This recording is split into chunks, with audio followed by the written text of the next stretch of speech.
Parents often ask us about how to discipline their children. Our children know very well that hitting people isn't good, but whenever they have an emotional outburst, they'll just act out. When our children don't get what they want, they'll throw a tantrum. Apart from punishing them, what else can parents do to discipline their children?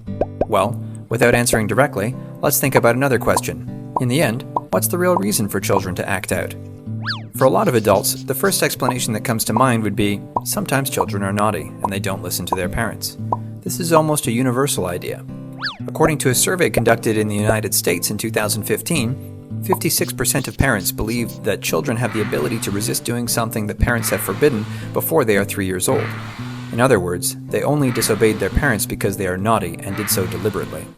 It's not surprising that so many parents have such an expectation gap, especially as when children reach 2 years old, they become more verbal and are able to understand and follow parents' simple instructions. If they can understand what parents are saying but don't follow their instructions, it's assumed that it must be a willful act of disobedience. But the question here is the ability to understand instructions the same as the ability to follow rules? It isn't, in fact, and even if children can listen and understand clearly, their behavior is still dominated by their basic impulses. It's not until a child is 3 or 4 years old that they will really develop their ability for self-control. From the perspective of neuroscience, the ability of self-control is a high-level ability, mainly rooted in the prefrontal cortex of the brain, which some people call the CEO of the brain.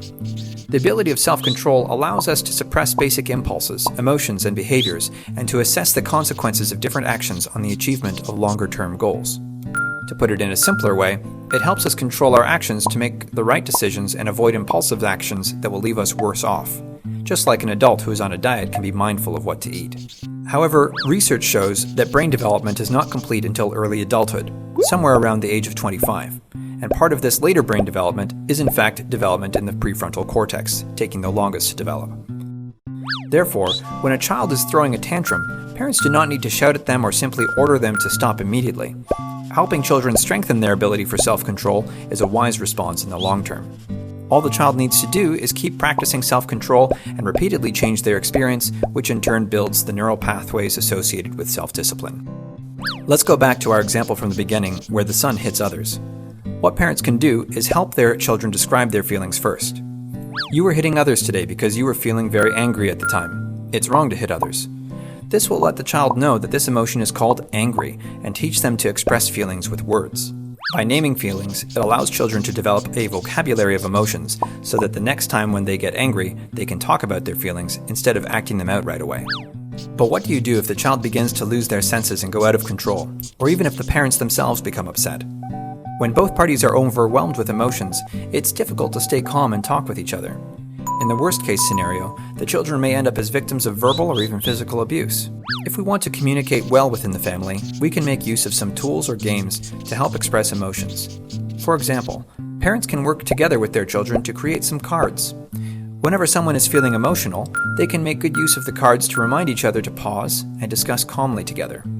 Parents, as adults, need to play a leading role, trying to listen and understand what happened to the child. Let them talk about it from their perspective. After listening to the whole story, parents can encourage the children to share the feelings they have. Do they feel sad, angry, or disappointed? Parents can even help the child reflect on their emotions and say, "Oh, I saw that you wanted to cry. Are you upset?"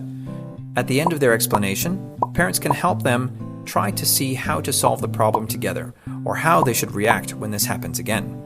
In return, if parents are having an emotional outburst, it's also a great opportunity to use the cards, which can help them pause and express their negative feelings and encourage parents and children to talk together about the situation. Feelings themselves aren't right or wrong, good or bad. If a person feels cold, you will not say, "Stop feeling cold. You should feel warm instead." This is applicable to all feelings, no matter whether it's excitement or anger. If children regularly have behavioral problems, it's possible that they are not able to identify their emotions and find a solution to their upsetting feelings. It doesn't necessarily mean that they are completely impulsive and have no ability to control themselves. Understanding this can lead us to nonviolent and respectful communication between parents and children and overall happier families.